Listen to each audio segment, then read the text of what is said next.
I am happy to speak to you about the love of a mother that reflects the love of God. ನಾನು ಇವತ್ತು ತುಂಬಾ ಸಂತೋಷವುಳ್ಳವಳಾಗಿದ್ದೇನೆ.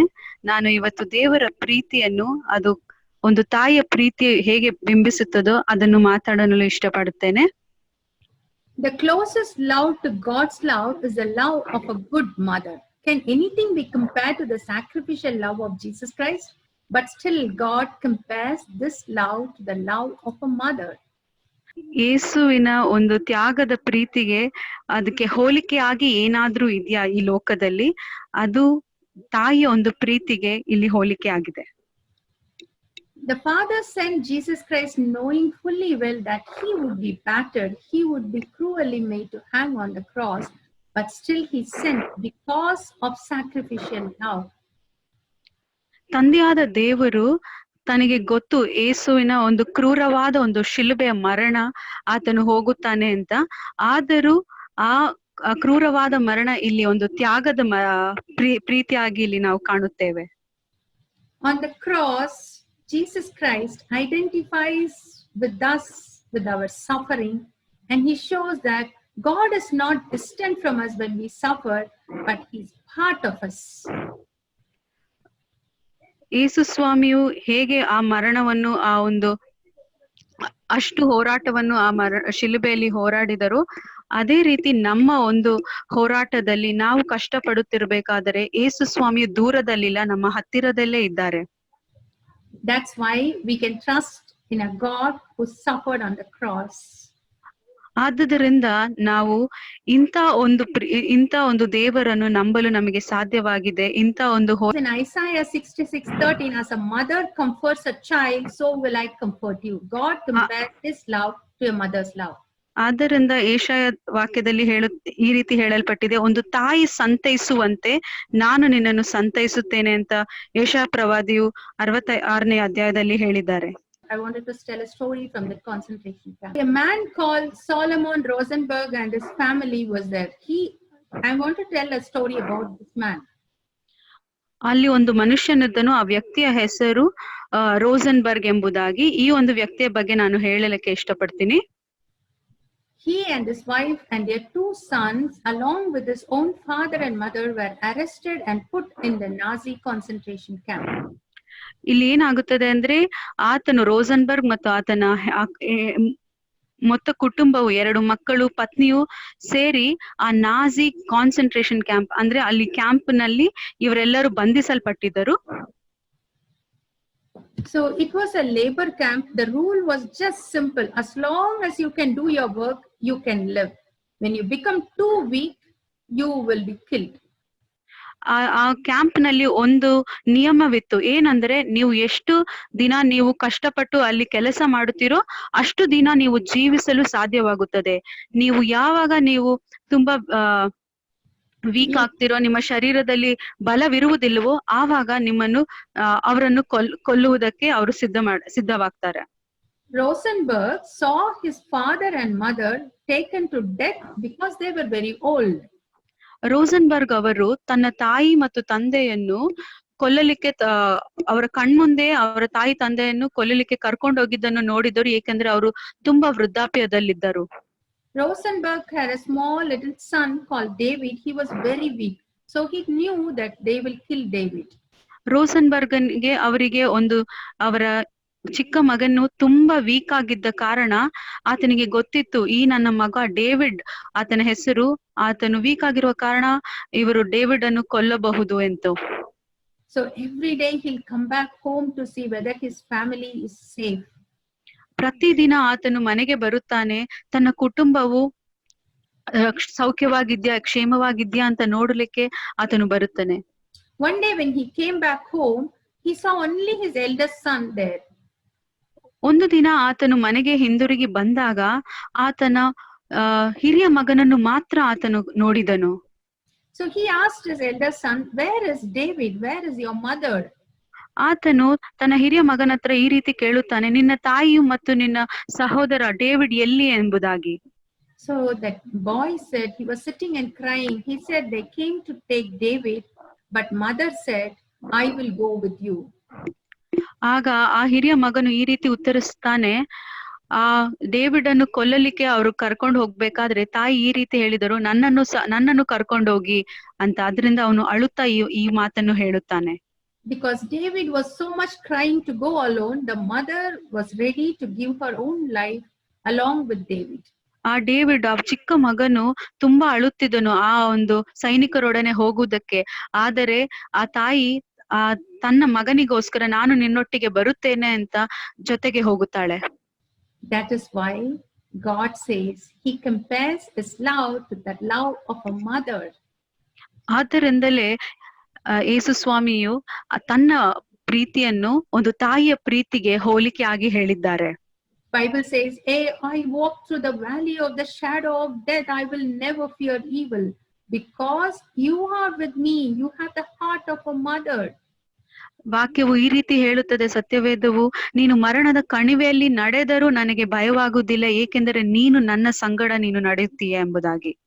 So today I wanted to tell you, some mothers are really good, but still some people say that they don't have very good mothers, but everybody can become good mothers. So I wanted to tell you today 3 secrets to be a good mother. ನಾನು ಇವತ್ತು ಹೇಳಕ್ಕೆ ಬಯಸುತ್ತೇನೆ, ಎಲ್ಲ ತಾಯಂದಿರು ಒಳ್ಳೆ ತಾಯಂದಿರೇ, ಆದ್ರೆ ಕೆಲವರು ತುಂಬಾ ಒಳ್ಳೆ ತಾಯಂದಿರಾಗಿರುತ್ತಾರೆ, ಇನ್ನು ಕೆಲವರು ಅಲ್ಲ. ಆದ್ರೆ ಇವತ್ತು ನಾನು 3 ಅಂಶಗಳನ್ನು ಅಥವಾ 3 ಸೀಕ್ರೆಟ್ ಕಾರ್ಯಗಳನ್ನು ನಾನಿವತ್ತು ಹೇಗೆ ಒಳ್ಳೆ ತಾಯಿಯಾಗಿರುವುದಕ್ಕೆ ನಾನು ಹೇಳ್ಕೊಡ್ತೇನೆ. First, encourage your children. Encourage your children. ನಿಮ್ಮ ಮಕ್ಕಳನ್ನು ನೀವು ಪ್ರೋತ್ಸಾಹಿಸಿರಿ. Second, be a prayer warrior and an intercessor. ನೀವು ಒಂದು ಪ್ರಾರ್ಥನಾ ವೀರನಾಗಿ ಮಧ್ಯಸ್ಥಿಕೆಯಾಗಿ ನಿಲ್ಲಬೇಕಾಗಿದೆ. Third, remove every bit of rebellion from your family. ಮೂರನೇದಾಗಿ ಒಂದೊಂದು ನಾವು ಎದುರು ಮಾತಾಡುವುದಾಗಿ ಅಂತ ಕಾರ್ಯಗಳು ನಮ್ಮ ಕುಟುಂಬದಿಂದ ತೆಗೆಯಲ್ಪಡಬೇಕಾಗಿದೆ. So first, be an encourager. ಮೊದಲನೇದಾಗಿ ನಾವು ಒಬ್ಬ ಪ್ರೋತ್ಸಾಹಿಸುವ ವ್ಯಕ್ತಿಯಾಗಿ ನಾವು ಮಾರ್ಪಡಬೇಕು. A good parent encourage their children. They'll bring out the potential in them. ಒಂದು ಒಳ್ಳೆ ಪೋಷಕರು ತಮ್ಮ ಮಕ್ಕಳನ್ನು ಪ್ರೋತ್ಸಾಹಿಸುವರಾಗಿರುತ್ತಾರೆ. ಅವರಲ್ಲಿರುವ ಒಳ್ಳೆ ಪೊಟೆನ್ಷಿಯಲ್ ಅಂದ್ರೆ ಅವರಲ್ಲಿರುವ ತಾಲಂತುಗಳನ್ನು ಕಂಡು ಹಿಡಿಯುತ್ತಾರೆ. So that if a child fails, a good mother will encourage and say, even failure is the far end of success. ಒಂದು ಮಗುವು ಎಕ್ಸಾಮ್ ಅಲ್ಲೋ ಅಥವಾ ಫೇಲ್ ಆದರೆ ಒಂದು ಒಳ್ಳೆ ತಾಯಿ ಏನ್ ಹೇಳುತ್ತಾರೆ ಅಂದರೆ, ಆ ಒಂದು ಫೇಲ್ಯೂರೇ, ಆ ಒಂದು ಸೋಲೆ ಗೆಲ್ಲುವುದಕ್ಕೆ ಮೆಟ್ಟಲಾಗಿದೆ ಎಂದು ಪ್ರೋತ್ಸಾಹಿಸುತ್ತಾರೆ. Many times we can unlock the potential in our children. ತುಂಬಾ ರೀತಿಗಳಲ್ಲಿ ಅಥವಾ ಅನೇಕ ಬಾರಿಗಳಲ್ಲಿ ನಮ್ಮ ಮಕ್ಕಳಲ್ಲಿರುವ ತಾಲಂತುಗಳನ್ನು ನಾವು ಕಂಡು ಹಿಡಿದು ಅದು ಹೊರತರಬಹುದಾಗಿದೆ. Because many times we don't appreciate them, we compare them with the other children and fail to bring out the potential. ಬಹಳ ಸಲ ಈ ಕಾರ್ಯಗಳು ಆಗುತ್ತದೆ. ನಾವು ಮಕ್ಕಳಲ್ಲಿರುವ ತಾಲಂತುಗಳನ್ನು ಕಂಡು ಹಿಡಿಯದೆ, ಗುರುತಿಸದೆ ಅವರನ್ನು ಆ ಮಗುವನ್ನು ಇನ್ನೊಂದು ಮಗುವಿಗೆ ನಾವು ಹೋಲಿಕೆ ಮಾಡಿ ಇನ್ನೊಂದು ಮಗು ಚೆನ್ನಾಗಿದೆ ಎಂದು ನಾವು ಹೇಳುತ್ತೇವೆ ಹೊರತು ನಮ್ಮ ಮಕ್ಕಳಲ್ಲಿರುವ ಒಂದು ತಾಲಂತನ್ನು ಕಂಡು ಹಿಡಿಯದೆ ಹೋಗುತ್ತೇವೆ, ಅಪ್ರಿಶಿಯೇಟ್ ಮಾಡದೆ ಹೋಗುತ್ತೇವೆ. Jesus says, a bruised reed I will not break, smoking flax I will not quench, I will bring judgment into victory. ಯೇಸು ಸ್ವಾಮಿ ಹೇಳುತ್ತಾರೆ, ತುಂಬಾ ಕಮ್ಮಿಯಾಗಿ ಉರಿಯುತ್ತಿರುವ ಒಂದು ದೀಪವನ್ನು ನಾನು ಆರಿಸಲಾರೆ, ನಾನು ಎಲ್ಲ ಕಾರ್ಯವನ್ನು ನಾನು ನ್ಯಾಯ ತೀರ್ಪಿಗೆ ತರುತ್ತೇನೆ ಎಂದು. Jesus never discouraged anyone. ಯೇಸು ಸ್ವಾಮಿಯು ಯಾರನ್ನು ನಿರುತ್ಸಾಹ ಪಡಿಸಲಿಲ್ಲ. If there was any little life or hope in any situation, Jesus capitalized on that situation. ಎಲ್ಲಾದರೂ ಯಾವ ಸಂದರ್ಭದಲ್ಲಾದರೂ ಯಾರಿಗಾದರೂ ಆ ಚಿಕ್ಕ ಒಂದು ನಂಬಿಕೆ, ಒಂದು ಕಾರ್ಯ ಇದ್ದುದಾದರೂ ಯೇಸು ಸ್ವಾಮಿ ಅದರಲ್ಲಿ ಒಂದು ದೊಡ್ಡ ಕಾರ್ಯವನ್ನು ಮಾಡುತ್ತಿದ್ದರು. When Peter was sinking inside the water, Jesus lifted him and said, "Oh, you of little faith." ಪೇತ್ರನು ನೀರಲ್ಲಿ ಮುಳುಗಿ ಹೋಗ್ತಾ ಇರ್ಬೇಕಾದ್ರೆ ಯೇಸು ಸ್ವಾಮಿ ಪೇತ್ರನನ್ನು ನೋಡಿ, ಓ ನಿನಗೆ ನಂಬಿಕೆ ಇಲ್ಲವೇ, ಇಷ್ಟೇನಾ ನಿನ್ನ ನಂಬಿಕೆ ಅಂತ ಕೇಳುತ್ತಾರೆ, ಅವರ ವಿಶ್ವಾಸವನ್ನ ಬಗ್ಗೆ ಹೇಳುತ್ತಾರೆ. When Peter rejected Jesus 3 times, Jesus looked at him with love so that he will bring back him into his fold. ಪೇತ್ರನು ಯೇಸು ಸ್ವಾಮಿಯನ್ನು ಮೂರು ಬಾರಿ ತಿರಸ್ಕರಿಸಿದಾಗ, ನನಗೆ ಈತನನ್ನು ತಿಳಿಯಲಿಲ್ಲ ಎಂಬುದಾಗಿ ಹೇಳಿದಾಗಲೂ ಸಹ ಯೇಸು ಸ್ವಾಮಿ ಪೇತ್ರನನ್ನು ಪ್ರೀತಿಯಿಂದ ನೋಡುತ್ತಾರೆ, ಮತ್ತೆ ಈತನನ್ನು ತನ್ನ ಸೇವೆಗೆ ಕರೆದುಕೊಳ್ಳುವ ಸಲುವಾಗಿ. When the woman who was caught in adultery was brought to Jesus, he did not condemn her, but he empowered her not to sin. ಒಂದು ಸ್ತ್ರೀಯು ವ್ಯಭಿಚಾರದಲ್ಲಿ ಸಿಕ್ಕಿ ಹಾಕಿಕೊಂಡರೂ ಈ ಯೇಸು ಸ್ವಾಮಿಯು ಆಕೆಯನ್ನು ಖಂಡಿಸಲಿಲ್ಲ ಅಥವಾ ಪಾಪದ ಕುರಿತು ಆಕೆಯನ್ನು ಇದು ಮಾಡಲಿಲ್ಲ ಹೊರತು ಆಕೆಯನ್ನು ಕ್ಷಮಿಸಿ ಮತ್ತೆ ಆ ಪಾಪ ಮಾಡಬೇಡ ಅಂತ ಹೇಳಿ ಕಳುಹಿಸಿದನು. If you want to reprimand, scold your children, first do a sandwich approach. ನಾವು ನಮ್ಮ ಮಕ್ಕಳನ್ನು ಖಂಡಿಸಬೇಕಾದರೆ ನಾವು ಮೊದಲನೇದಾಗಿ ಒಂದು ಸ್ಯಾಂಡ್ವಿಚ್ ಅಪ್ರೋಚ್, ಈ ಒಂದು ಫಸ್ಟ್ ಅಪ್ರೋಚ್ ಅನ್ನು ನಾವು ಮಾಡಬೇಕಾಗಿದೆ.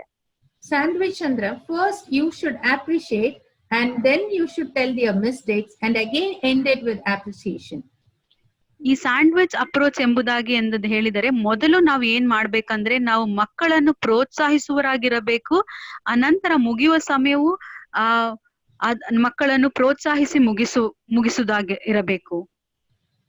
That's very, very important. Your children will never lose their esteem, because many kids have low self-esteem because the parents keep scolding them that you are no use, you are a waste, you cannot come up. So children end up with low self-esteem. ಈ ಮಕ್ಕಳಿಗೆ ಪ್ರೋತ್ಸಾಹ ಇಲ್ಲದ ಕಾರಣ ಅವರು ತುಂಬಾ ಅವರನ್ನೇ ಅವರು ಕಡಿಮೆಯಾಗಿ ಅವರು ಎಣಿಸುತ್ತಾರೆ. ಅವರು ನನಗೇನು ಬರೋದಿಲ್ಲ ಅಂತ ಅವರೇ ತಮ್ಮನ್ನು ತುಂಬಾ ಕಾನ್ಫಿಡೆನ್ಸ್ ಇಲ್ಲದವರಾಗಿ ಅವರು ಮಾರ್ಪಡುತ್ತಾರೆ. ಇದು ಯಾವ ಕಾರಣ ಅಂದರೆ ಪ್ರೋತ್ಸಾಹ ಇಲ್ಲದ ಕಾರಣ. ಮಕ್ಕಳು ಪೋಷಕರು ಮಕ್ಕಳಿಗೆ ನೀನು ಯಾವುದಕ್ಕೂ ಯೂಸ್ ಇಲ್ಲ, ನೀನು ಏನಕ್ಕೂ ನೀನು ಕೆಲಸಕ್ಕೆ ಬರುವುದಿಲ್ಲ ಅಂತ ಈ ರೀತಿ ಕಾರ್ಯಗಳು ಮಕ್ಕಳ ಮೇಲೆ ಬಂದರೆ ಅವರಿಗೆ ತಮ್ಮಲ್ಲಿರುವ ಕಾನ್ಫಿಡೆನ್ಸ್ ಅದು ಹೊರಟೋಗುತ್ತದೆ.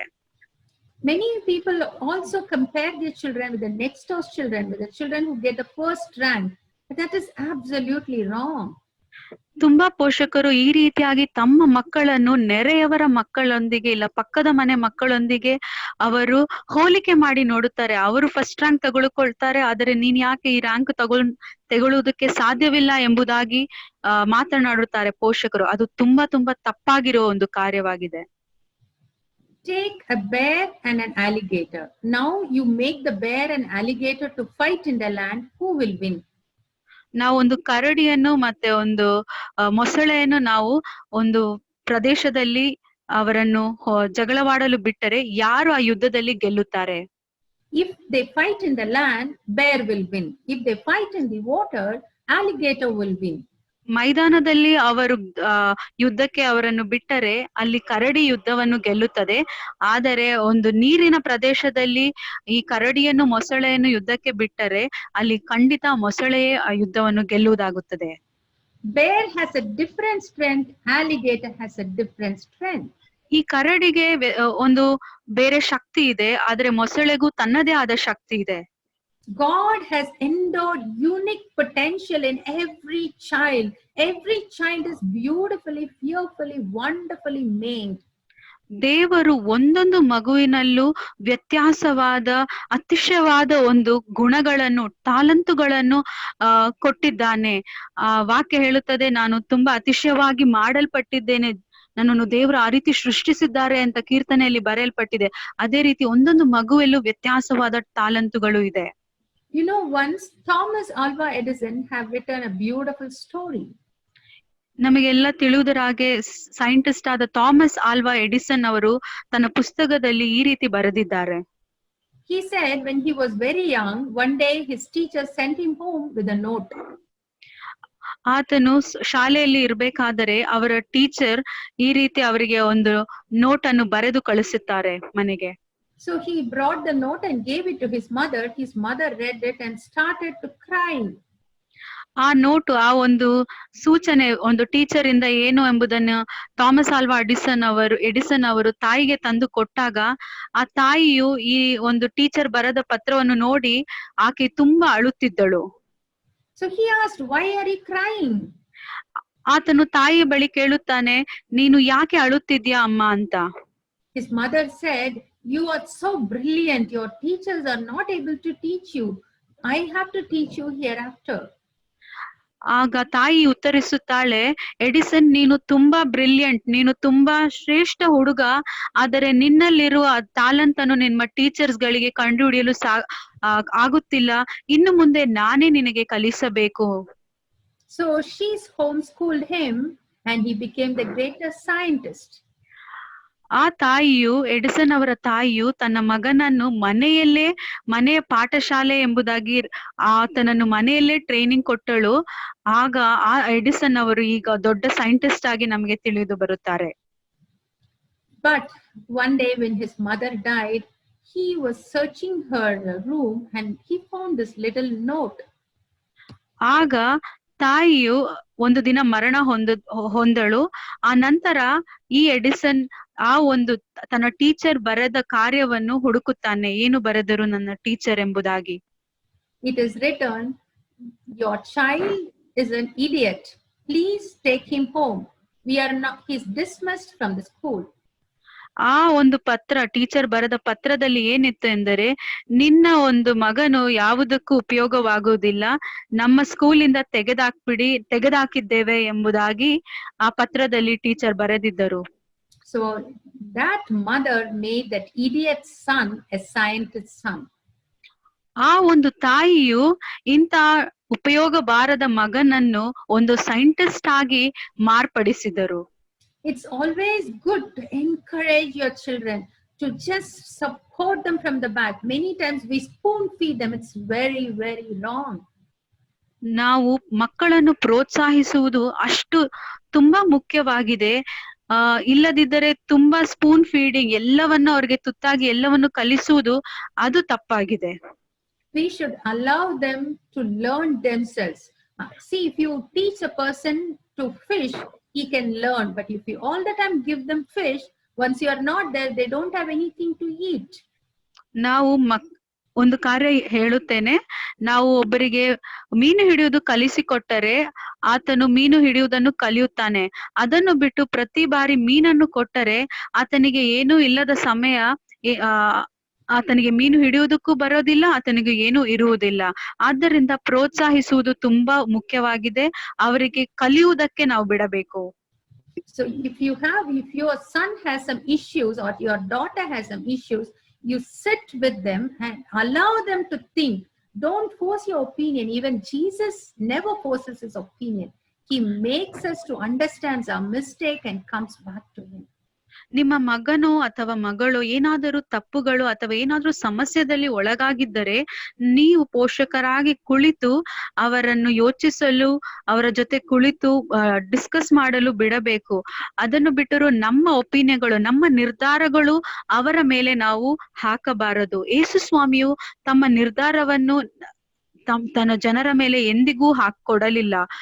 ಅದನ್ನು ಬಿಟ್ಟು ಅವರನ್ನು ಯೋಚಿಸಲು, ತೀರ್ಮಾನಗಳನ್ನು ತೆಗೆದುಕೊಳ್ಳಲು ಬಿಟ್ಟನು. Even in my life, I never forced the things on my children. My second son wanted to become a doctor.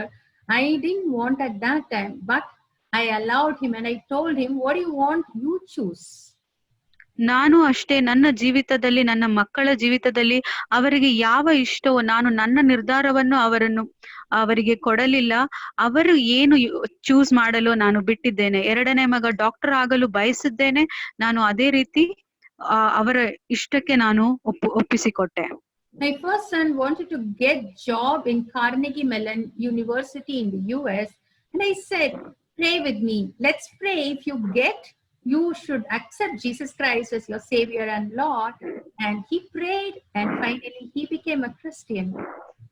ನನ್ನ ಮೊದಲನೇ ಮಗನು ಇಂಥ ಒಂದು ಕಾರ್ಮೆಗನ್ ಮೆಲನ್ ಯೂನಿವರ್ಸಿಟಿ ಎಂಬ ದೊಡ್ಡ ಯೂನಿವರ್ಸಿಟಿಯಲ್ಲಿ ನಾನು ಓದುತ್ತೇನೆ ಎಂಬುದಾಗಿ ಹೇಳಿದಾಗ ನಾನು ಹೇಳಿದೆ, ನೀನು ನನ್ನೊಟ್ಟಿಗೆ ಪ್ರಾರ್ಥನೆ ಮಾಡಿ ನಿನಗೆ ಅಲ್ಲಿ ಸೀಟ್ ಸಿಕ್ಕುವುದಾದರೆ ನೀನು ಯೇಸು ಸ್ವಾಮಿಯನ್ನು ನಿನ್ನ ಸ್ವಂತ ರಕ್ಷಕನಾಗಿ ಸ್ವೀಕರಿಸಬೇಕು ಎಂಬುದಾಗಿ ಹೇಳಿದಾಗ ಆತನಿಗೆ ಅಲ್ಲಿ ಸೀಟು ಸಹ ಸಿಕ್ಕಿತು. ಇಂದು ಆತನು ಯೇಸು ಸ್ವಾಮಿಯನ್ನು ರಕ್ಷಕನಾಗಿ ಸ್ವೀಕರಿಸಿದ್ದಾನೆ. That's why he came to our church and testified after that. ಆದ್ದರಿಂದಲೇ ಅವರು ಸಭೆಗೆ ಬಂದು ಆತನ ಸಾಕ್ಷಿಯನ್ನು ಸಹ ಹಂಚಿಕೊಂಡರು. Even my second son, before he went to US to do his medical studies, higher medical studies, He came to our church and said, my mother's prayers made a difference in my life. ನನ್ನ ಎರಡನೇ ಮಗನೂ ಸಹ US ಗೆ medicine ಓದಲು ಡಾಕ್ಟರ್ಗೆ ಓದಲು ಹೋದಾಗ ಆತನು ಅದಕ್ಕೂ ಮುಂಚೆ ನಮ್ಮ ಸಭೆಗೆ ಬಂದು ಸಾಕ್ಷಿಯನ್ನು ಈ ರೀತಿ ಹಂಚಿಕೊಳ್ಳುತ್ತಾರೆ, ನನ್ನ ತಾಯಿಯ ಪ್ರಾರ್ಥನೆಯೇ ನನ್ನ ಜೀವಿತದಲ್ಲಿ ಒಂದು ವ್ಯತ್ಯಾಸವನ್ನುಂಟು ಮಾಡಿತು ಎಂಬುದಾಗಿ. When they used to write their 12th exam, I used to take leave. All the 3 hours I used to kneel down and pray, God hold their hand and write for them. ನನ್ನ ಮಕ್ಕಳು 12th standard ಅಥವಾ PUC ಎಕ್ಸಾಮ್ಸ್ಗಳು ಬರೆಯುವಾಗ ನಾನು ಪ್ರತಿದಿನ ನಾನು ರಜಾ ತೆಗೆದುಕೊಂಡು ಆ 3 ಗಂಟೆ ತಾಸು ಅವರು ಪರೀಕ್ಷೆ ಬರೆಯುವ ಸಮಯದಲ್ಲಿ ನಾನು ಮೊಣಕಾಲೂರಿ ನಾನು ಅವರಿಗಾಗಿ ಪ್ರಾರ್ಥಿಸಿದ್ದೇನೆ. ದೇವರೇ, ನೀನು ನನ್ನ ಮಕ್ಕಳ ಕೈಯನ್ನು ಹಿಡಿದು ಅವರಿಗೆ ಪರೀಕ್ಷೆಯನ್ನು ಬರೆಯಬೇಕು ಎಂಬುದಾಗಿ, ಸಹಾಯ ಮಾಡಬೇಕೆಂಬುದಾಗಿ. Many times in their 12th standard, they had played so much of football. Whatever I said, they never listened. But finally, God listened to that little prayer of mine. ಯಾಕಂದರೆ ನಾನು ಅವರು 12th ಸ್ಟ್ಯಾಂಡರ್ಡ್ ಓದಬೇಕಾದರೆ ಅವರು ತುಂಬಾ football ಆಡುವ ಒಂದು ಕಾರ್ಯದಲ್ಲಿ ಮುಳುಗಿದ್ದರು. ನಾನು ಎಷ್ಟು ಹೇಳಿದರೂ ಅವರು ಓದುತ್ತಿರಲಿಲ್ಲ. ಆದರೆ ದೇವರು ನಮ್ಮ ಚಿಕ್ಕ ಪ್ರಾರ್ಥನೆಗಳನ್ನು ಕೇಳಿದ್ದಾನೆ. That's why I come to the next point. I would like to come to the next point. The first is be an encourager. The second point is be a praying mother. ನಾನು ಮೊದಲನೇ ಒಂದು point ಅನ್ನು ನಿಮ್ಮ ಜೊತೆ ಹಂಚಿಕೊಂಡಿದ್ದೇನೆ. ನಾವು ಸದಾಕಾಲ ಪ್ರೋತ್ಸಾಹಿಸುವರಾಗಿರಬೇಕು. ಈಗ ಎರಡನೇ ಪಾಯಿಂಟ್ ಅನ್ನು ಹೇಳುತ್ತಿದ್ದೇನೆ. Ravenhill, a great preacher, said, my mother was a singing mother. When I was in her womb, she continuously sang and prayed. And that's why I became a preacher. ಈ ಎರಡನೇ ಪಾಯಿಂಟ್ ಏನೆಂಬುದಾಗಿ ಹೇಳಿದರೆ, ನಾವು ಪ್ರಾರ್ಥನಾ ವೀರರಾಗಿ ಮಧ್ಯಸ್ಥಿಕೆ ವಹಿಸಿ ಪ್ರಾರ್ಥನೆ ಮಾಡುವರಾಗಿರಬೇಕು. ರೇವನ್ ಹಾಲ್ ಎಂಬುದಾಗಿ ಇರುವವರು ಇವಾಗ ಒಂದು ದೊಡ್ಡ ಒಂದು ಪ್ರಾಸಂಗಿಕರಾಗಿದ್ದಾರೆ. ಯಾಕಂದರೆ ಆತನ ತಾಯಿ ಆತನಿಗೋಸ್ಕರ ಅಷ್ಟು ಹಾಡಾಡಿ ಪ್ರಾರ್ಥಿಸಿದ್ದಾರೆ ಎಂಬುದಾಗಿ. Ravenhill is no more now, but when he was young, he said he saw his parents praying with tears, praying with brokenness, praying for the lost world, and people falling down headlong. And he saw the change in the people. That made him the greatest preacher of his time. Raven hill ಅವರು ಇವತ್ತು ಜೀವಿಸುತ್ತಿಲ್ಲ. ಆದರೂ ಅವರು ಚಿಕ್ಕ ವಯಸ್ಸಿನಲ್ಲಿ ತಮ್ಮ ತಂದೆ ತಾಯಿಯರು ಕಣ್ಣೀರಿಟ್ಟು ಜನರಿಗೋಸ್ಕರ, ಮುರಿದ ಮನಸ್ಸಿನಿಂದ ಕಣ್ಣೀರಿಟ್ಟು ಪ್ರಾರ್ಥನೆ ಮಾಡಿ ಮೊಣಕಾಲೂರಿ ಪ್ರಾರ್ಥಿಸಿದನ್ನು ಅವರು ನೋಡಿ ಆ ಒಂದು ಕಾರ್ಯವು ಜನರ ಜೀವನದಲ್ಲಿ ಹೇಗೆ ಬದಲಾವಣೆ ತಂದಿತು ಎಂಬುದು ಅವರು ಕಣ್ಣಾರೆ ನೋಡಿದರು. ಅವರ ಸಮಯದಲ್ಲಿ ಅವರು ಒಬ್ಬ ದೊಡ್ಡ ಪ್ರೀಚರ್ ಆಗಿ, ಅಂದ್ರೆ ಪ್ರಾಸಂಗಿಕರ ಬೋಧಕರಾಗಿ ಅವರು ನಿಂತಿದ್ದರು. Many times even prayer, we do not need a great vocabulary for prayer. ಬಹಳ ಸಮಯ ನಮಗೆ ಒಂದು ದೊಡ್ಡ ನೀಳವಾದ ಒಂದು ಪ್ರಾರ್ಥನೆ ಅವಶ್ಯವಿಲ್ಲ. You know, Hannah prayed. She was a travailing woman, a heartbroken woman, a barren woman. She was crying, give me children or I die, to her husband. But she sat before God with no words. ಹನ್ನಳು ಈ ರೀತಿಯಾಗಿ ಪ್ರಾರ್ಥಿಸುತ್ತಾಳೆ. ಆಕೆಯ ಒಂದು ಮಗುವಿಲ್ಲ, ಒಂದು ಬಂಜೆಯಾಗಿ ಇದ್ದಳು, ಮುರಿದ ಮನಸ್ಸುಳ್ಳವಳಾಗಿ ಆಕೆ ದೇವರ ಬಳಿ ಬಂದು ತುಂಬಾ ಮಾತುಗಳನ್ನು ಹೇಳದಿದ್ದರೂ ಆಕೆಯ ಹೃದಯವು ಪ್ರಾರ್ಥನಾ ಮನೋಭಾವದಿಂದ, ನೀನು ನನಗೆ ಒಂದು ಮಗುವನ್ನು ಕೊಡು, ಅಲ್ಲವೇ ನಾನು ಸಾಯಬೇಕು ಎಂಬುದಾಗಿ ಪ್ರಾರ್ಥನೆ ಮಾಡುತ್ತಾಳೆ. She was sitting so calmly. She didn't tell one word before God. And that time, that sort of prayer from the heart, with passion, with brokenness, with desperate feeling, with God will come down and he will listen to every broken prayer of a mother. ಹಣ್ಣಳು ಒಂದು ಮಾತು ಸಹ ದೇವರ ಸಮ್ಮುಖದಲ್ಲಿ ಹೇಳುವುದಿಲ್ಲ. ಆದರೆ ಆಕೆಯ ಹೃದಯವು ದೇವರಲ್ಲಿ ಅಷ್ಟು ಮೊರೆ ಇಡುತ್ತಿತ್ತು. ಕಣ್ಣೀರಿನಿಂದ ಆಕೆಯು ಮಾತುಗಳನ್ನು ಆಡದೆ ಆಕೆಯ ಮನಸ್ಸು ಮಾತ್ರ ದೇವರ ಸಂಗಡ ತನಗೆ ಒಂದು ಮಗು ಬೇಕು ಎಂಬುದಾಗಿ ಪ್ರಾರ್ಥನೆ ಮಾಡುತ್ತಿತ್ತು. Matthew 15:21-28, we can read about a Canaanite woman. ಮತ್ತಾಯ 15:21-28 ವಾಕ್ಯದವರೆಗೆ ನಾವು ಒಂದು ಕಾನಾನಿಯ ಸ್ತ್ರೀಯ ಬಗ್ಗೆ ನಾವು ಅಲ್ಲಿ ಓದಲು ಸಾಧ್ಯವಾಗಿದೆ. When Jesus was in the region of Tyre and Sidon, a woman from Canaan came and cried out to him, Lord, have mercy. ಆಕೆಯು ಬಂದು ಆ ತೀರು ಮತ್ತು ಸೀದೋನ್ ಪ್ರದೇಶದಲ್ಲಿ ಆಕೆಯು ಬಂದು ದೇವರೇ ನನ್ನ ನನಗೆ ಕರುಣೆ ತೋರಿಸು ಎಂಬುದನ್ನು ಕೇಳುತ್ತಾಳೆ. She was crying because her daughter was severely demon possessed. ಆಕೆಯು ಅಳುತ್ತಿರುತ್ತಾಳೆ ಏಕೆಂದರೆ ತನ್ನ ಮಗಳು ಒಂದು ದೆವ್ವ ಹಿಡಿದವಳಾಗಿ ಮಾರ್ಪಟ್ಟಿರುತ್ತಾಳೆ. But Jesus did not answer her not even one word. ಯೇಸು ಸ್ವಾಮಿಯು ಒಂದು ಮಾತು ಸಹ ಆಕೆ ಬಳಿ ಹೇಳಲಿಲ್ಲ. She went on crying that the disciples got so irritated. They came and told Jesus, "Send her away, for she cries out after us." ಯೇಸು ಸ್ವಾಮಿ ಒಂದು ಮಾತು ಆಡುವುದಿಲ್ಲ, ಆದರೆ ಆಕೆಯ ಕಣ್ಣೀರು ಮಾತ್ರ ನಿಲ್ಲಲಿಲ್ಲ, ಅಳುತ್ತಾನೆ ಇರುತ್ತಾಳೆ. ಆ ಶಿಷ್ಯರು ಅಲ್ಲಿದ್ದಾಗ ಇವಳು ತುಂಬಾ ಅಳುತ್ತಾ ನಮ್ಮನ್ನು ತೊಂದರೆ ಮಾಡುತ್ತಿದ್ದಾಳೆ ಎಂಬುದಾಗಿ ಯೇಸು ಸ್ವಾಮಿ ಹತ್ರ ಆಕೆಯನ್ನು ಕಳಿಸಿ ಬಿಡು ಎಂದು ಯೇಸು ಸ್ವಾಮಿ ಹತ್ರ ಬಂದು ಶಿಷ್ಯರೇ ಹೇಳುತ್ತಾರೆ.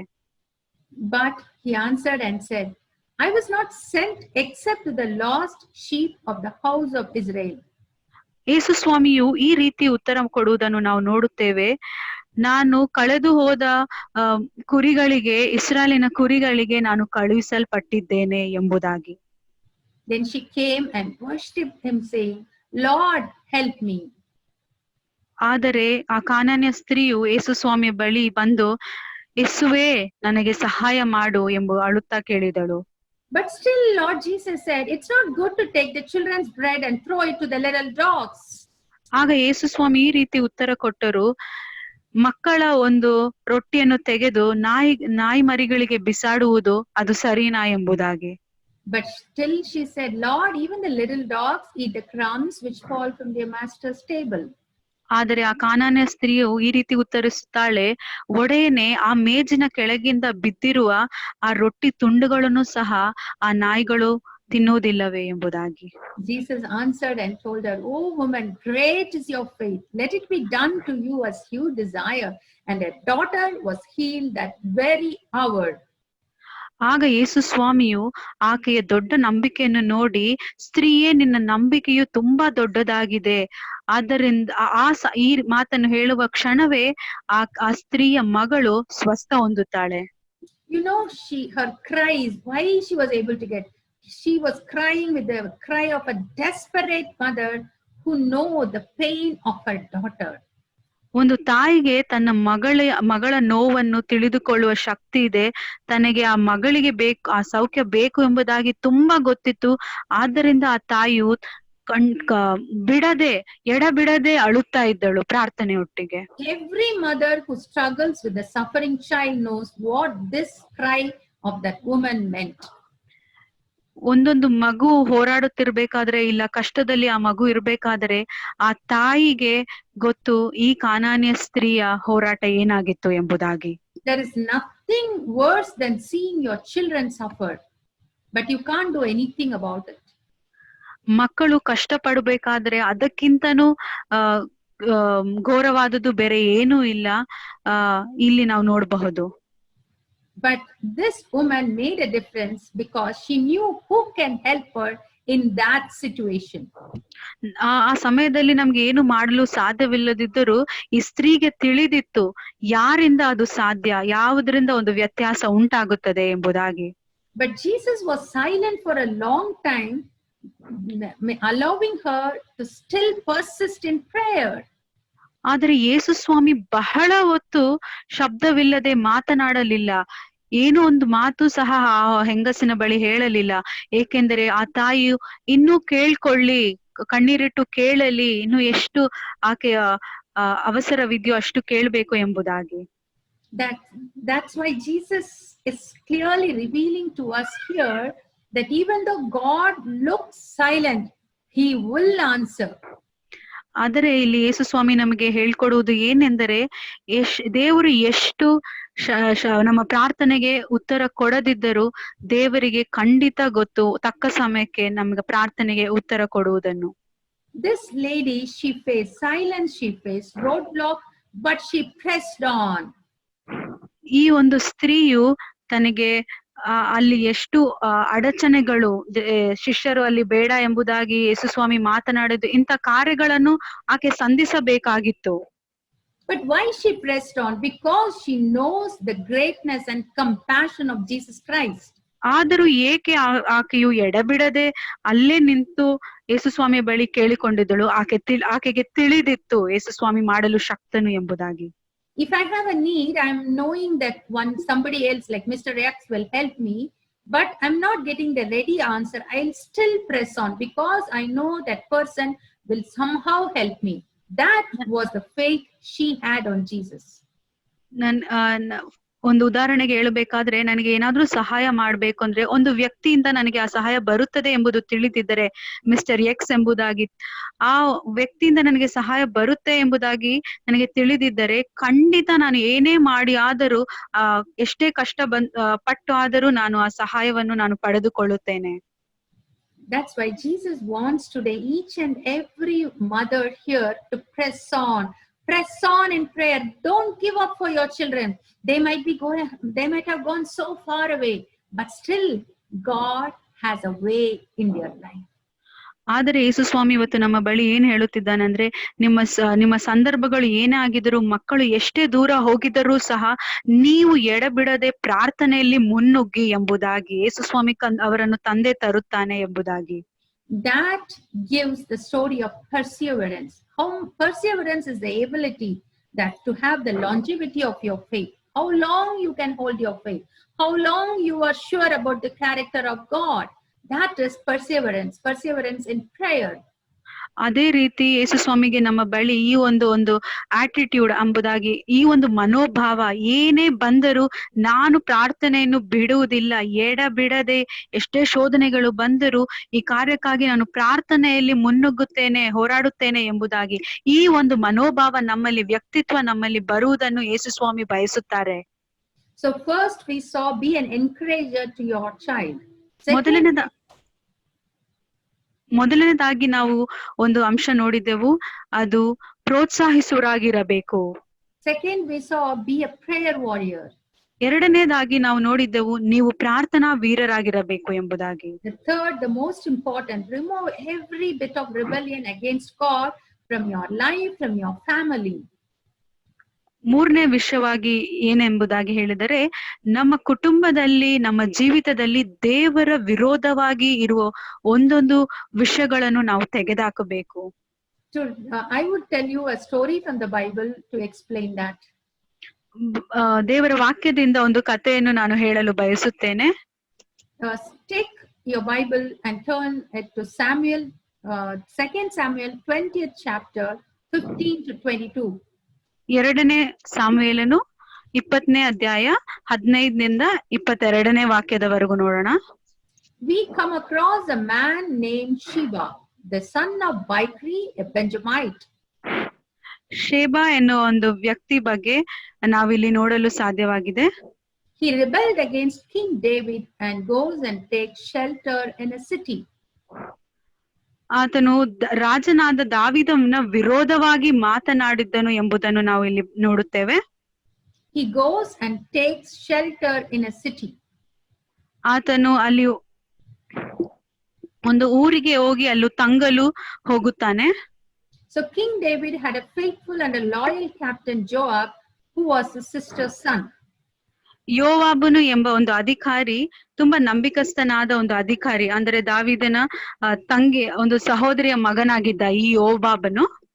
He took charge of the situation and he went in search of this man who rebelled against King David to that city. ಆಗ ಈ ಯೋವಾಬನು, ಆ ಕಮಾಂಡರು ಅಥವಾ ಅಧಿಕಾರಿ ಹೋಗಿ ಈ ಒಂದು ಸಂದರ್ಭವನ್ನು, ದಾವೀದನ ವಿರೋಧವಾಗಿ ಮಾತನಾಡಿದ ಈ ವ್ಯಕ್ತಿಯ ಬಳಿಗೆ ಆತನನ್ನು ಕರೆತರಲು ಹೋಗುತ್ತಾನೆ. So he went to that city and he started to batter the wall of the city so that it will come down. He was battering day and night. There was a chance that people could lose their children, family and possessions. ಆತನು ಅಷ್ಟು ಹೋರಾಡುತ್ತಿದ್ದನು. ಆ ಊರಿನ ಜನರಿಗೆಲ್ಲರಿಗೂ ಅಥವಾ ಅಲ್ಲಿ ಮಕ್ಕಳಿಗೆಲ್ಲರಿಗೂ ಅದು ಒಂದು ತುಂಬಾ ದೊಡ್ಡ ಒಂದು ಅಪಘಾತವನ್ನು ಉಂಟು ಮಾಡುವ ಒಂದು ಸಾಧ್ಯತೆ ಇತ್ತು. But no one took any action except a woman whom the Bible calls as the wise woman and a mother. ಅಲ್ಲಿ ಯಾರು ಈ ವಿಷಯದ ಬಗ್ಗೆ ಅವರಿಗೆ ತಲೆ ಕೆಡಿಸಿಕೊಳ್ಳಲಿಲ್ಲ. ಆದರೆ ಒಂದು ಸ್ತ್ರೀಯು ಮಾತ್ರ ಈ ವಿಷಯವನ್ನು ತುಂಬಾ ಗಂಭೀರವಾಗಿ ಅವಳು ತೆಗೆದುಕೊಳ್ಳುತ್ತಾಳೆ. This woman cried out from the city. She cried out, "Please listen to me, Joab." ಆ ಸ್ತ್ರೀಯು ತುಂಬಾ ಅಳುತ್ತಾಳೆ, ಯೋವಾಬನೇ ನನ್ನ ಕೂಗನ್ನು ಕೇಳು. Come nearby that I may speak to you. ನೀನು ನನ್ನ ಹತ್ತಿರ ಬಾ, ನಾನು ನಿನ್ನ ಬಳಿ ಮಾತನಾಡಬೇಕಿದೆ ಎಂಬುದಾಗಿ. When Joab had come near to her, the woman said, "Joab," and he answered, "I am." ಆ ಸ್ತ್ರೀಯ ಬಳಿ ಯೋವಾಬನು ಹತ್ತಿರ ಬಂದಾಗ ಆ ಸ್ತ್ರೀಯಳು ಹೇಳಿದಳು, ಯೋವಾಬನೇ ಎಂಬುದಾಗಿ. ಆಗ ಅವನು ಉತ್ತರಿಸಿದನು, ಇಲ್ಲಿದ್ದೇನೆ ನಾನು ಎಂಬುದಾಗಿ. Then that lady told him, "Hear the words of your maidservant. I am among the peaceable and the faithful in Israel. I am a mother." ಆ ಸ್ತ್ರೀಯಳು, ನಿನ್ನ ದಾಸಿಯಾದ ಮಾತನ್ನು ಕೇಳು ಯೋವಾಬನೇ, ನಾನು ಒಂದು ಶಾಂತವುಳ್ಳವಳಾಗಿದ್ದೇನೆ, ನಿನಗೆ ಒಳ್ಳೆಯದನ್ನು ಮಾಡುತ್ತೇನೆ ಎಂಬುದಾಗಿ ಹೇಳುತ್ತಾಳೆ. Why are you seeking to destroy the city and a mother in Israel? ನಾನು ಇಸ್ರೇಲಲ್ಲಿ ಒಂದು ತಾಯಿಯಾಗಿ ಕೇಳುತ್ತಿದ್ದೇನೆ, ನೀನು ಯಾಕೆ ನಮ್ಮ ಪಟ್ಟಣವನ್ನು ನಾಶ ಮಾಡುತ್ತಿದ್ಯಾ ಎಂಬುದಾಗಿ ಯೋವಾಬನ ಬಳಿ ಕೇಳುತ್ತಾಳೆ. For this Joab replied, "Far from it from me that I am not going to destroy. It is not my intention to destroy the city, but..." ಆಗ ಯೋವಾಬನು ಈ ರೀತಿ ಉತ್ತರಿಸುತ್ತಾನೆ, ನಾನು ಈ ಒಂದು ಪಟ್ಟಣವನ್ನು ನಾಶ ಮಾಡುವುದಕ್ಕೆ ನಾನು ಬಂದಿಲ್ಲ ಎಂಬುದಾಗಿ. But I need only one man, a rebellious man who rebelled against the king. Because he is inside the city, I need to destroy these walls. ನಾನು ಬಂದಿರೋ ಒಂದೇ ಒಂದು ಉದ್ದೇಶವೇನೆಂದರೆ, ಒಂದು ವ್ಯಕ್ತಿಯು ಇಲ್ಲಿ ಪಟ್ಟಣದಲ್ಲಿ ಅಡಗಿದ್ದಾನೆ, ಆ ಒಂದು ವ್ಯಕ್ತಿಗಾಗಿ ನಾನು ಬಂದಿದ್ದೇನೆ. ಆತನು ನಮ್ಮ ದಾವೀದನ ರಾಜನ ವಿರೋಧವಾಗಿ ಅವನು ಮಾತನಾಡಿದ್ದಾನೆ ಎಂಬುದಾಗಿ. If you can deliver him, I am not going to destroy it. ನೀವು ಆ ವ್ಯಕ್ತಿಯನ್ನು ನನಗೆ ಒಪ್ಪಿಸಿಕೊಟ್ಟರೆ ನಾನು ನಿಮ್ಮ ಪಟ್ಟಣವನ್ನು ನಾನು ಮುಟ್ಟುವುದಕ್ಕೆ ಹೋಗುವುದಿಲ್ಲ ಎಂಬುದಾಗಿ. Then the wise woman goes and talks to all the people, and the people of the city, they did something amazing. They cut off that rebel's head and throw it out of the city, and Joab stopped the battle. ಆಗ ಈ ಒಂದು ಬುದ್ಧಿಯುಳ್ಳ ಸ್ತ್ರೀ ಯೋವಾಬನ ಬಳಿ ಮಾತನಾಡುತ್ತಿದ್ದ ಈ ಬುದ್ಧಿಯುಳ್ಳ ಸ್ತ್ರೀ ಏನು ಮಾಡಿದಳೆಂದರೆ, ಅಲ್ಲಿನ ಪಟ್ಟಣದಲ್ಲಿರುವ ಎಲ್ಲಾ ಜನರ ಬಗ್ಗೆ ಹೋಗಿ ಈ ವಿಷಯವನ್ನು ತಿಳಿಸುತ್ತಾಳೆ. ಆ ವ್ಯಕ್ತಿಯ ತಲೆಯನ್ನು ಅವರು ಕತ್ತರಿಸಿ ಬಿಡುತ್ತಾರೆ. ಆಗ ಯೋವಾಬನು ಅಲ್ಲಿಂದ ಹೊರಟು ಬಿಡುತ್ತಾನೆ. So that day the wise woman protected her city by throwing the rebellion out of that city. ಆ ದಿನ ಆ ಬುದ್ಧಿಯುಳ್ಳ ಸ್ತ್ರೀಯು ಮಾಡಿದ ಕಾರ್ಯದಿಂದ ಆ ಇಡೀ ಪಟ್ಟಣವೇ ಉಳಿದದ್ದಾಗಿತ್ತು. In this story, we get a beautiful picture of a woman defending her family, her city. ಇಲ್ಲಿ ಈ ಸ್ತ್ರೀಯಳ ಬಗ್ಗೆ ನಾವು ಇಲ್ಲಿ ನೋಡ್ಬೇಕಾದ್ರೆ ನಮಗೆ ಒಂದು ಉತ್ತಮವಾದ ಒಂದು ಕಾರ್ಯವನ್ನು ನಾವು ಕಾಣಬಹುದು. ಆಕೆಯು ತನ್ನ ಕುಟುಂಬವನ್ನು ಮಾತ್ರ ಸಂರಕ್ಷಿಸದಲ್ಲದೆ ತನ್ನ ಇಡೀ ಒಂದು ಪಟ್ಟಣದ ಎಲ್ಲಾ ಕುಟುಂಬಗಳನ್ನು ಆಕೆಯು ಸಂರಕ್ಷಿಸಿದ್ದನ್ನು ನಾವು ನೋಡುತ್ತೇವೆ. She was defending her city when the battering rams of hell were trying to destroy her family, destroy her city, destroy her home. ಆಕೆಯು ಇದನ್ನೆಲ್ಲ ಮಾಡಲು ಹೇಗೆ ಸಾಧ್ಯವಾಯಿತು ಎಂಬುದರೆ ಆಕೆಯು ನಿಂತಳು, ಅಲ್ಲಿ ನಿಂತಳು. ಆಕೆ ಒಂದು ಸಂರಕ್ಷಣೆ ಮಾಡುವ ಸಲುವಾಗಿ ಎಷ್ಟೇ ಕಾರ್ಯಗಳು ಅಲ್ಲಿ ನಡೆಯುತ್ತಿದ್ದರೂ, ಯಾರು ಗಮನಕ್ಕೆ ತೆಗೆದುಕೊಳ್ಳದಿದ್ದರೂ ಆಕೆಯು ನಾನು ಸಂರಕ್ಷಿಸಬೇಕೆಂದು ತುಂಬಾ ಯೋಚನೆ ಮಾಡಿ ನಿಂತಳು. That women saw her city in crisis, and when the whole city was shaking, the ceiling in their homes was shaking, no one was bothering. And then she decided, I am going to take action. ಆ ಕಾರ್ಯಗಳು ಯೋವಾಬನು ಬಂದು ಅಲ್ಲಿ ಅಷ್ಟು ಒಂದು ಯುದ್ಧದ ಕಾರ್ಯಗಳನ್ನು ಮಾಡಬೇಕಾದ್ರೆ ಯಾರು ಅದನ್ನು ತಲೆ ಕೆಡಿಸಿಕೊಳ್ಳದೆ ಇದ್ದಾಗ, ಗೋಡೆಗಳು ಈ ರೀತಿ ಬಿರುಕು ಬೀಳುವುದನ್ನೆಲ್ಲ ನೋಡಿ, ನಾನು ಹೋಗಿ ಇದಕ್ಕೆ ಒಂದು ಮಧ್ಯಸ್ಥಿಗಳಾಗಿ ನಿಂತುಕೊಳ್ಳುತ್ತೇನೆ, ಯಾರು ಏನು ಮಾಡಲಿಲ್ಲದ್ರು ನನ್ನಿಂದ ಆದದ್ದನ್ನು ಮಾಡುತ್ತೇನೆ ಎಂದು ಈಕೆ ಯೋಚಿಸಿ ಆ ಕಾರ್ಯವನ್ನು ಮಾಡುತ್ತಾಳೆ. It was a male-dominated society. There were male leaders who were supposed to take charge, but no one were doing anything. People were sitting in the gate, but they were not doing. But this wise woman, a mother of Israel, did that amazing thing and protected her city. ಅಲ್ಲಿ ನಾವು ನೋಡ್ಬೇಕಾದರೆ ಅನೇಕ ಗಂಡಸರು ಅಥವಾ soldiers ಎಂಬುದಾಗಿ ಅನೇಕ ಸೈನಿಕರು ಅಲ್ಲಿದ್ದಿರಬಹುದು, ಆದರೆ ಯಾರು ಇದರ ಬಗ್ಗೆ ಯಾವ ಯೋಚನೆಯು ಒಂದು ಕಾರ್ಯವನ್ನು ಮಾಡದೇ ಇರಬೇಕಾದ್ರೆ ಈ ಒಂದು ತಾಯಿಯಾದ ಈ ಒಂದು ಬುದ್ಧಿಯುಳ್ಳ ಸ್ತ್ರೀಯು ತಾನೊಬ್ಬಳೇ ನಿಂತು ಈ ಕಾರ್ಯವನ್ನು ಮಾಡುತ್ತಾಳೆ. She said, if let no one take responsibility, but I am not going to allow my family to perish. I am not going to allow my house to perish. I am not going to allow my city to perish. I am going to take action. I will be responsible. ಆಕೆಯು ಒಂದು ಒಳ್ಳೆಯ ಜವಾಬ್ದಾರಿ ಉಳ್ಳ ಒಂದು ಸ್ತ್ರೀಯಾಗಿ ನಿರ್ಧಾರ ಮಾಡುತ್ತಾಳೆ. ಯಾರು ಈ ಕಾರ್ಯವನ್ನು ಮಾಡದೇ ಇದ್ದರೂ ಸಹ ನಾನು ನನ್ನ ಕುಟುಂಬವನ್ನು ಸಂರಕ್ಷಿಸುತ್ತೇನೆ, ನನ್ನ ಎಲ್ಲ ಒಂದು ಪಟ್ಟಣದಲ್ಲಿರುವ ಎಲ್ಲ ಕುಟುಂಬಗಳನ್ನು, ನನ್ನ ಪಟ್ಟಣವನ್ನು ಸಹ ನಾನು ಸಂರಕ್ಷಿಸುತ್ತೇನೆ ಎಂದು ಆಕೆಯ ಒಂದು ದೃಢವಾದ ಜವಾಬ್ದಾರಿಯನ್ನು ನಿರ್ಧಾರವನ್ನು ತೆಗೆದುಕೊಳ್ಳುತ್ತಾಳೆ. She dealt with the rebellion. She told to the people, this man has rebelled against the king. There is no place for a rebel in our city. Throw him out. ಆಕೆಯು ಒಂದು ದೃಢವಾದ ನಿರ್ಧಾರ ಅಲ್ಲಿ ಹೋಗಿ ಹೇಳುತ್ತಾಳೆ ಜನರ ಮಧ್ಯದಲ್ಲಿ, ಈ ಒಂದು ವ್ಯಕ್ತಿಯು ರಾಜನ ವಿರೋಧವಾಗಿ ಆತನು ಮಾತನಾಡಿದ್ದಾನೆ, ಇಂಥ ಒಂದು ವ್ಯಕ್ತಿಗೆ ನಮ್ಮ ಪಟ್ಟಣದಲ್ಲಿ ಸ್ಥಳವಿಲ್ಲ, ಈತನನ್ನು ಆಚೆ ಬಿಸಾಡಿ ಎಂಬುದಾಗಿ ಹೇಳುತ್ತಾಳೆ. Is your family under attack? Is your home surrounded by people who wants to destroy you? Are your children going in the wrong path of addiction? ನಿಮ್ಮ ಕುಟುಂಬವು ತೊಂದರೆಗಳಲ್ಲಿ ಮುಳುಗಿದ್ಯಾ? ಇಲ್ಲ ನಿಮ್ಮ ಕುಟುಂಬದ ವಿರೋಧವಾಗಿ ಅನೇಕ ಕಾರ್ಯಗಳು ಎದ್ದೇಳುತ್ತಿದ್ಯಾ? ಇಲ್ಲವೇ ನಿಮ್ಮ ಮಕ್ಕಳು ತಪ್ಪಾದ ದಾರಿಯನ್ನು ಹಿಡಿದಿದ್ದಾರಾ? Is the enemy trying to destroy your children through TV, through electronic gadgets? Take charge of the situation. ನಿಮ್ಮ ಸಂದರ್ಭವು ಹೇಗಿದ್ಯಾ ಎಂಬುದಾಗಿ ನಾನು ಕೇಳ್ತಾ ಇದ್ದೇನೆ. ಈ ಎಲೆಕ್ಟ್ರಾನಿಕ್ ಗ್ಯಾಡ್ಜೆಟ್ಸ್, ಫೋನು, ಟಿವಿ ಅಥವಾ ಈ ಇಂಟರ್ನೆಟ್ ಕಾರ್ಯಗಳು ನಿಮ್ಮ ಕುಟುಂಬದಲ್ಲಿ ತುಂಬಾ ಹೆಚ್ಚಾಗುತ್ತಿದ್ಯಾ? ನಾನು ಹೇಳುವುದಾದರೆ ನೀವು ಹೋಗಿ ನಿಲ್ಲಬೇಕು, ಅದರ ವಿರೋಧವಾಗಿ ನಿಲ್ಲಬೇಕು. We are asked to stand in the gap as intercessors for our family, for our nation. ನಾವು ಮಧ್ಯಸ್ಥಿಕರಾಗಿ ನಮ್ಮ ಕುಟುಂಬಕ್ಕೆ ಮತ್ತು ನಮ್ಮ ದೇಶಕ್ಕೆ ಮಧ್ಯಸ್ಥಿಕೆ ವಹಿಸಿ ನಿಲ್ಲಬೇಕು ಎಂಬುದಾಗಿ ವಾಕ್ಯ ಹೇಳುತ್ತದೆ. When everyone are tired of praying, or everyone are tired of waiting, when there is no man to pray in that family, become the responsible woman and take control of your family, take control of your city. ಆ ಕುಟುಂಬದಲ್ಲಿ ಪ್ರಾರ್ಥಿಸಿ ಜನರಿಗೆ ಸೋಲು ಬಂದಿದ್ದರೆ, ಸೋತೋಗಿದ್ದರೆ ಪ್ರಾರ್ಥನೆ ಮಾಡಿ, ಅವರಿಗೆ ಪ್ರಾರ್ಥನೆ ಮಾಡುವುದಕ್ಕೆ ಉತ್ಸಾಹ ಇಲ್ಲದೆ ಇದ್ದರು, ಯಾರು ಇನ್ನು ಪ್ರಾರ್ಥಿಸಲು ಇಲ್ಲ ಈ ಕುಟುಂಬದಲ್ಲಿ ಎನ್ನು ಬೇಕಾದರೆ ನೀವು ಪ್ರಾರ್ಥನೆ ಮಾಡುವುದಕ್ಕೆ ನಿಲ್ಲಬೇಕಾಗಿದೆ. So all the time you should think, are there battering rams around my family? I need to take charge. I need to stand in the gap. I am going to intercede. I'm going to throw the rebellion out of my life. ಪ್ರತಿ ಸಲ ಕುಟುಂಬದ ವಿರೋಧವಾಗಿ ಕಾರ್ಯಗಳು ಎದ್ದೇಳುತ್ತಿದೆಯಾ? ಪ್ರತಿ ಸಲ ಸೈತಾನನು ಏನಾದರೂ ತರುತ್ತಿದ್ದಾನ ವಿರೋಧವಾಗಿ? ಆಗ ನಾವು ಯೋಚಿಸಬೇಕು, ನಾನು ಮಧ್ಯಸ್ಥಿಕೆಯಾಗಿ ನಾನು ನಿಲ್ಲಬೇಕು. ಯಾರು ಜವಾಬ್ದಾರಿ ತೆಗೆದುಕೊಳ್ಳಲಿದ್ದರೂ ನಾನು ಈ ಒಂದು ಉತ್ತಮವಾದ ಜವಾಬ್ದಾರಿಯನ್ನು ತೆಗೆದುಕೊಳ್ಳಬೇಕು ಎಂಬುದಾಗಿ. Is there any rebellion against the King of Kings, the Lord of Lords in your family? Is there any part of your life against God? Throw it out.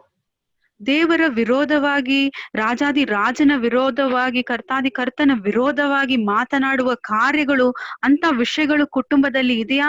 ದೇವರ ಬಗ್ಗೆ ವಿರೋಧವಾಗಿ ಮಾತನಾಡುತ್ತಿದ್ದೀರಾ? ಅದನ್ನು ತೆಗೆದು ಹಾಕಿ. This is the time we need to protect our family. This is the time we need to protect our children, protect our life. Let the King of Kings be pleased with our family. ಈ ಸಮಯವು ನಮ್ಮ ಕುಟುಂಬಗಳನ್ನು ಸಂರಕ್ಷಿಸುವ ಸಮಯವಾಗಿದೆ. ನಮ್ಮ ಜೀವಿತಗಳನ್ನು ಮತ್ತು ನಮ್ಮ ಮಕ್ಕಳನ್ನು ಸಂರಕ್ಷಿಸುವ ವೇಳೆಯಾಗಿದೆ. I think someone here needs this message. They need a miracle in their family. The battering rams of hell are troubling their family.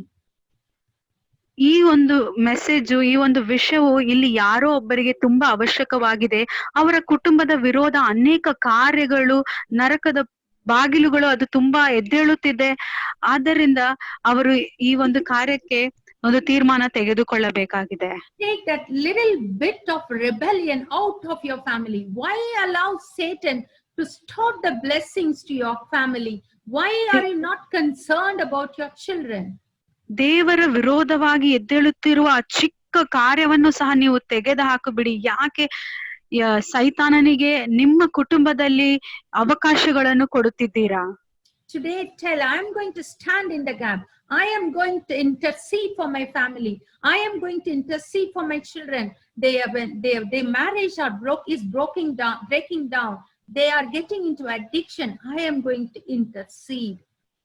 ಇವತ್ತು ಒಂದು ದೊಡ್ಡ ತೀರ್ಮಾನವನ್ನು ತೆಗೆದುಕೊಳ್ಳಿ. ನಾನು ಮಧ್ಯಸ್ಥಿಕೆಯಲ್ಲಿ ನಿಲ್ಲುತ್ತೇನೆ, ನನ್ನ ಕುಟುಂಬಕ್ಕಾಗಿ ನಿಲ್ಲುತ್ತೇನೆ, ನನ್ನ ಮಕ್ಕಳಿಗಾಗಿ ನಿಲ್ಲುತ್ತೇನೆ, ಮಧ್ಯಸ್ಥಿಕೆ ವಹಿಸಿ ನಾನು ಪ್ರಾರ್ಥಿಸುತ್ತೇನೆ. ನನ್ನ ಮಕ್ಕಳ ಒಂದು ಮದುವೆ ವಿಷಯವು ಅದು ಒಡೆಯಲ್ಪಟ್ಟಿದ್ಯಾ, ಅದಕ್ಕಾಗಿ ನಾನು ಮಧ್ಯಸ್ಥಿಕೆ ವಹಿಸುತ್ತೇನೆ. ನನ್ನ ಮಕ್ಕಳು ಒಂದು ತಪ್ಪಾದ ಒಂದು ಕಾರ್ಯಗಳಿಗೆ ಚಟಗಳಿಗೆ ಅವರು ಅಡಿಕ್ಟ್ ಆಗಿದ್ದಾರಾ, ಅದಕ್ಕೆ ನಾನು ನಿಲ್ಲುತ್ತೇನೆ, ಮಧ್ಯಸ್ಥಿಕೆ ವಹಿಸಿ ನಿಲ್ಲುತ್ತೇನೆ ಎಂಬ ತೀರ್ಮಾನವನ್ನು ತೆಗೆದುಕೊಳ್ಳಿರಿ. That is why Jesus compares himself to an intercessor.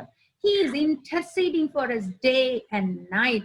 So that is why a mother's love, a heart, is compared to the heart and love of Jesus Christ. ಆದ್ದರಿಂದಲೇ ಯೇಸು ಸ್ವಾಮಿ ಈ ರೀತಿ ಹೇಳುತ್ತಾನೆ, ನಾನು ಮಧ್ಯಸ್ಥಿಕೆ ವಹಿಸಿ ನಿಮಗಾಗಿ ಪ್ರಾರ್ಥಿಸುತ್ತೇನೆ. ಒಂದು ಮಧ್ಯಸ್ಥಿಕನಾಗಿ ನಮಗೂ ದೇವರ ಬಳಿಗೂ ಆತನು ನಿಂತಿದ್ದಾನೆ. ಆದ್ದರಿಂದಲೇ ಒಂದು ತಾಯಿಯ ಪ್ರೀತಿಯು, ಮಧ್ಯಸ್ಥಿಕೆಯ ಪ್ರೀತಿಯು ಯೇಸು ಸ್ವಾಮಿಯ ಪ್ರೀತಿಗೆ ಅದು ಹೋಲಿಕೆಯಾಗಿದೆ. Isaiah 49:15 says, can a woman forget her nursing child or lack compassion for the son of her womb? Though she may forget, I am not going to forget you. Behold, I have inscribed you on the palms of my hand. Your walls are continually before me. ಯೆಶಾಯನು 49ನೇ ಅಧ್ಯಾಯ 15ನೇ ವಾಕ್ಯ ಈ ರೀತಿ ಹೇಳುತ್ತದೆ, ಒಬ್ಬ ಹೆಂಗಸು ತಾನು ಹೆತ್ತ ಮಗುವಿನ ಮೇಲೆ ಕರುಣೆ ಇಡದೆ ತನ್ನ ಮೊಲೆಗೂಸನ್ನು ಮರೆತಾಳೆ. ಒಂದು ವೇಳೆ ಮರೆತಾಳು, ನಾನಾದರೆ ನಿನ್ನನ್ನು ಮರೆಯೆನು. ಇಗೋ ನನ್ನ ಅಂಗೈಗಳಲ್ಲಿ ನಿನ್ನನ್ನು ಚಿತ್ರಿಸಿದ್ದೇನೆ. ನಿನ್ನ ಪೌಳಿಗೋಡೆಗಳು ಸದಾ ನನ್ನ ಕಣ್ಣೆದುರಿನಲ್ಲಿವೆ. You know, Jesus even wept over the city of Jerusalem, and he compares himself to a hen in Luke 13:34. Oh Jerusalem, how often I wanted to gather your children as a hen gathers her chick under her wings, but you were not willing. ಈ ಸಮಯದಲ್ಲಿ ನಾವು ನೋಡ್ಬೇಕಾದ್ರೆ ಯೇಸು ಸ್ವಾಮಿ ಯೆರೂಸಲೇಮಿನ ಬಗ್ಗೆಯೂ ಆತನು ಕಣ್ಣೀರಿಟ್ಟು ಪ್ರಾರ್ಥಿಸುತ್ತಾನೆ. ಒಂದು ಕೋಳಿ ಮರಿಯು ಹೇಗೆ ತನ್ನ ಮರಿಗಳನ್ನು ತನ್ನ ಬಳಿ ಅಷ್ಟು ಸಂರಕ್ಷಿಸುತ್ತದೋ, ಅದೇ ರೀತಿ ಯೆರೂಸಲೇಮಿನ ಕುರಿತು ಯೇಸು ಸ್ವಾಮಿ ಹೇಳುತ್ತಾರೆ.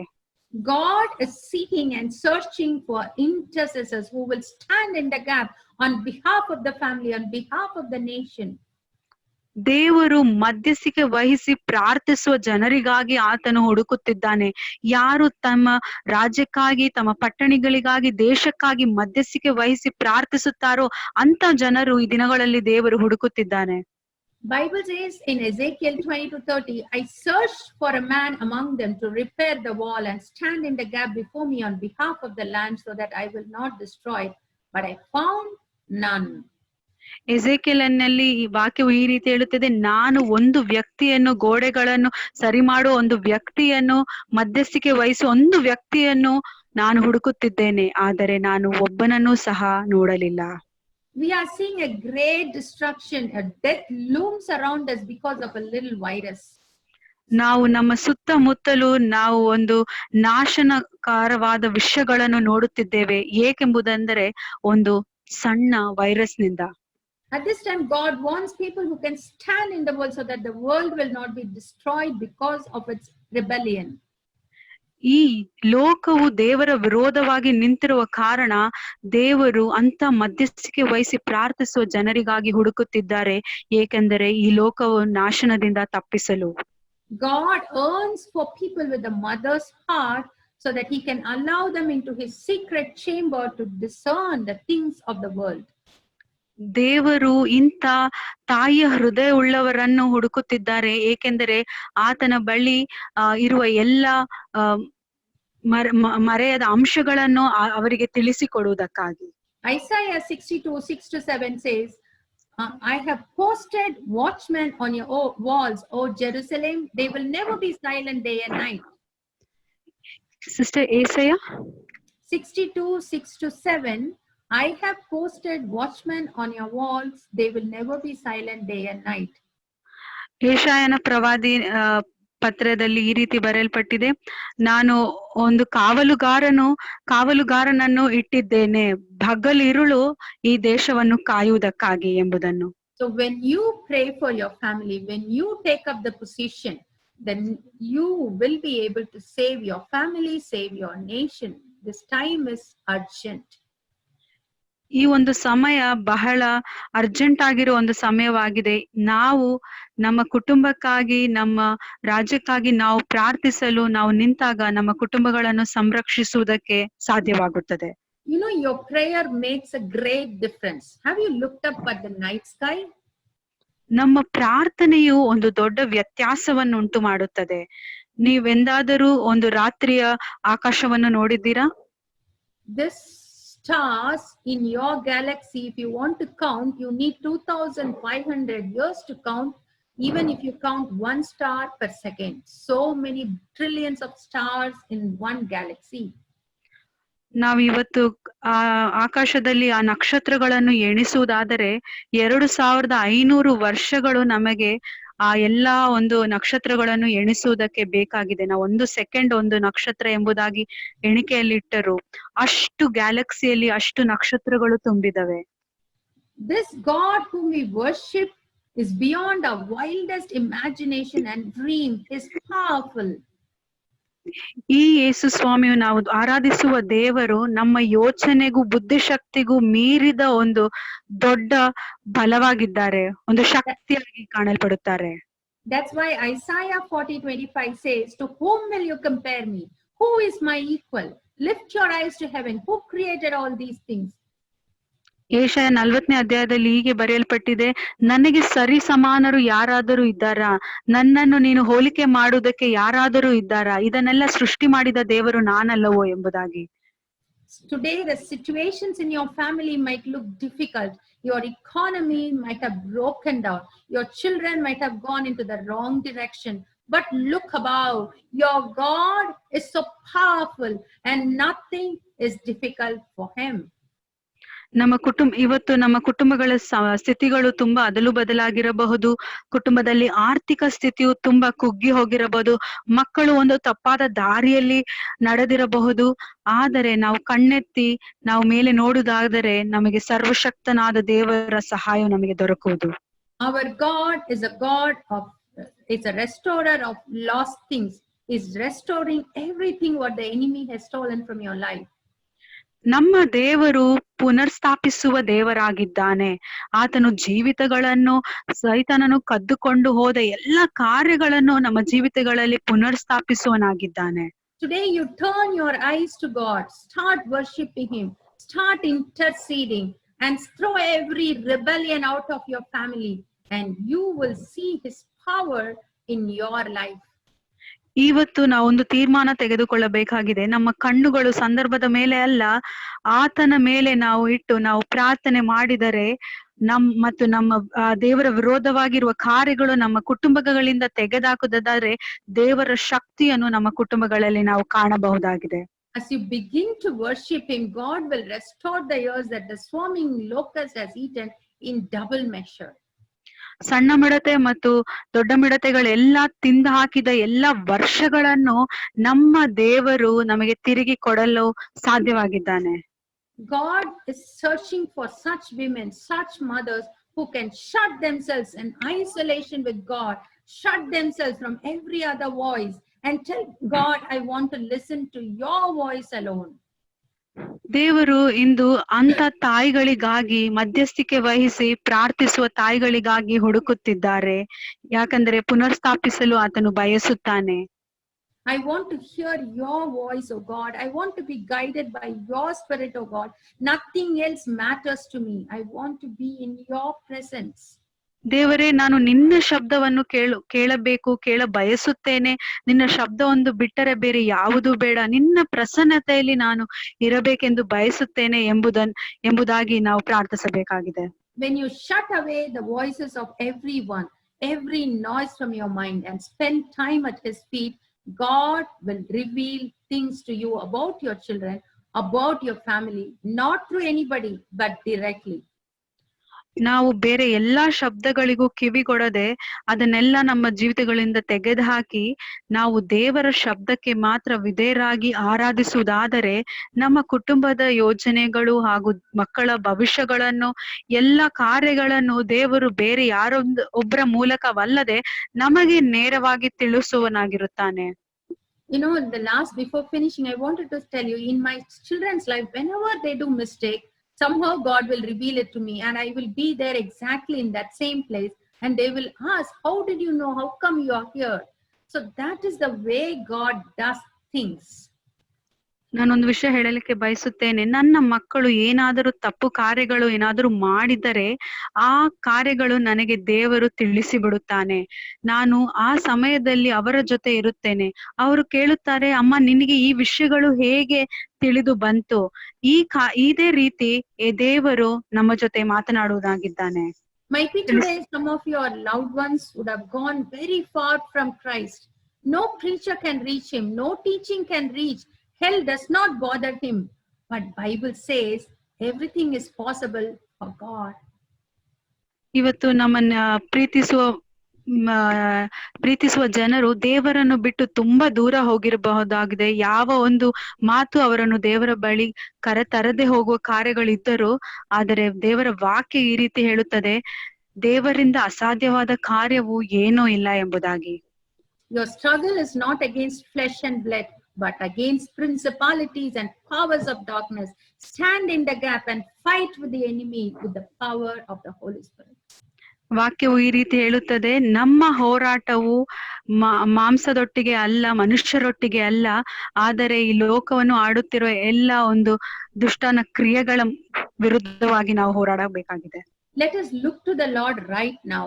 I feel a burden for families, for homes that are under attack, when the enemy is attacking the walls of that family.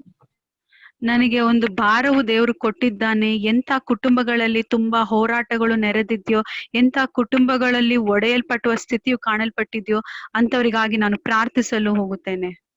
God is going to rebuild the walls what the enemy has devastated. ದೇವರು ಅಂತ ಕುಟುಂಬಗಳನ್ನು, ಅಂತ ಗೋಡೆಗಳನ್ನು ಪುನರ್ಸ್ಥಾಪಿಸುತ್ತಾನೆ, ಯಾವ ಸೈತಾನನು ಅದನ್ನು ಬೀಳಿಸಿದ್ದಾನೋ. Today, cry out, as for me and for my house, we choose to serve the Lord, and He is the master of my family. ಇವತ್ತು ದೇವರ ಬಳಿ ಹೇಳಿರಿ, ನಾನು ನನ್ನ ಕುಟುಂಬವು ಯೆಹೋವನನ್ನೇ ಸೇವಿಸುತ್ತೇವೆ ಎಂಬುದಾಗಿ. Let's pray. ನಾವು ಪ್ರಾರ್ಥಿಸೋಣ. Precious Father, we come to you through the name of your Son, Jesus Christ. We thank you for your cross. ತಂದೆಯಾದ ದೇವರೇ, ನಾವು ನಿಮ್ಮ ಬಳಿ ಇವಾಗ ಬರುತ್ತಿದ್ದೇವೆ ಸ್ವಾಮಿ. ನಿನ್ನ ಕ್ರೂಸೆಯ ಮರಣವನ್ನು ನಾವು ಗಮನಕ್ಕೆ ತರುತ್ತಿದ್ದೇವೆ ಸ್ವಾಮಿ. Lord, we believe your blood that was shed on the cross is powerful to heal our wounds, to heal our heartaches, to heal our diseases. ದೇವರೇ, ನಿಮ್ಮ ಒಂದು ಪರಿಶುದ್ಧ ರಕ್ತವು ನಮ್ಮ ಪಾಪಗಳಿಗಾಗಿ, ನಮ್ಮ ರೋಗಗಳಿಗಾಗಿ ಅದು ಚಿಮಿಕಿಸಲ್ಪಟ್ಟಿದೆ ಎಂಬುದನ್ನು ನಾವು ನಂಬುತ್ತೇವೆ. Bible says, ask and you shall receive. And that's why we come to you and we are asking you, Lord Jesus. ದೇವರು ಈ ರೀತಿ ವಾಕ್ಯದಲ್ಲಿ ಹೇಳಲ್ಪಟ್ಟಿದೆ, ನೀವು ಕೇಳಿರಿ ನಿಮಗೆ ಕೊಡಲ್ಪಡುತ್ತದೆ ಎಂಬುದಾಗಿ. ಆದ್ದರಿಂದಲೇ ತಂದೆ, ನಾವು ನಿಮ್ಮ ಬಳಿ ಬರುತ್ತಿದ್ದೇವೆ. Bible says, where the Spirit of Lord is there, there is liberty. Right now, the Lord is powerful enough to break every chains of the devil. ದೇವರ ವಾಕ್ಯವು ಈ ರೀತಿ ಹೇಳುತ್ತದೆ, ಎಲ್ಲಿ ಆತ್ಮನ ಬಲವಿದೆಯೋ ಅಲ್ಲಿ ಒಂದು ಬಿಡುಗಡೆ ಕಾಣಲ್ಪಡುತ್ತಿದೆ. ಈಗ ಆ ಬಿಡುಗಡೆ ನಮ್ಮಲ್ಲಿ ಕಾಣಲ್ಪಡುತ್ತಿದೆ. God is delivering each and every one of us right now, and He is so powerful, and He is going to use every one of us in a mighty way. ದೇವರು ನಮ್ಮ ಒಬ್ಬೊಬ್ಬರ ಜೀವಿತದಲ್ಲಿ ಒಂದು ಬಿಡುಗಡೆಯನ್ನು ತರಲು ಹೋಗುತ್ತಿದ್ದಾನೆ ಮತ್ತು ಒಬ್ಬೊಬ್ಬರನ್ನು ಶಕ್ತವಾದ ರೀತಿಯಲ್ಲಿ ಉಪಯೋಗಿಸುತ್ತಾನೆ. Today I want to pray for each and every one of you who feel that your children have gone far away from Christ. And Lord, right now I ask you, Lord, to put your hand upon them, Lord. Bless them. Whomever is listening to this, Father, bless them richly. And Lord, let your power descend upon their home, wherever they are, Father. And Lord, let your Holy Spirit descend upon and break every bondage in their life. Every enemy, whatever enemy has brought against them, Father, right now, break it in the name of Jesus. Let every bond be broken, Father. Let there be a love in that family. Let there be a love between the father and mother and the children. Lord, you are a restorer of families, Father. You are a restorer of relationships, Father.